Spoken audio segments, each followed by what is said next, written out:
guys, welcome to Brian's Man Cave.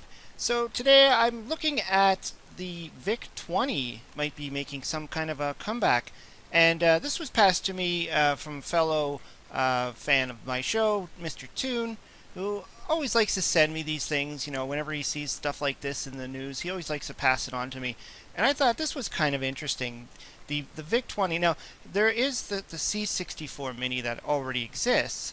And, you know, this is what it looks like here. The VIC-20 color computer, and you can see on the corner there it's got that joystick. Apparently it's going to be made by, or it is made by the same company that made the C64.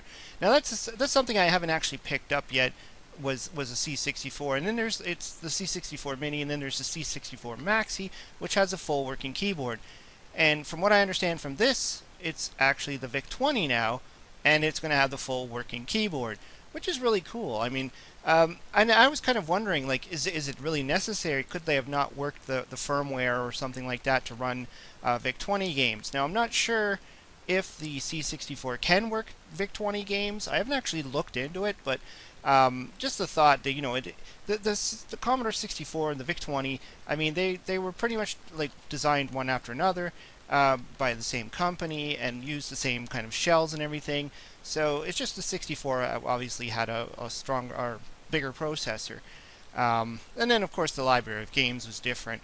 But, you know, every once in a while, I like to just still go and take a look at the VIC-20 games, even though they weren't, like, the most spectacular. I mean, when I talk about C64 games, like, I always talk about how great the color scheme is, how great the, you know, the graphics and the sound and all that stuff. So, you know, even though I like, you know, the 64, I always like to go back and check out the VIC-20 because it still is quite an interesting system. They were able to put a lot of things in there. Now I'm on this site that Mr. Toon sent me, amphothardware.com. So I'll leave a link down below so you can check it out. And they're talking about Captain Kirk's favorite 80s Commodore computer returns because he was one of the people who actually helped promote it, was William Shatner back in the day. I don't remember these commercials. I was too young to know that. But yeah, he was their spokesperson, which was kind of funny. The company, it says here, the company behind the project is Retro Games, the same one that brought us the Commodore 64, the C64 system. So that's pretty cool that you know, they decided, hey, let's bring the VIC-20 back. I mean, there's a lot of computers you could think of back then, like the Amiga, the Commodore Amiga. Then there was the Commodore PET. If you grew up in the early 80s, you might have had a Commodore PET in your school. I remember those things.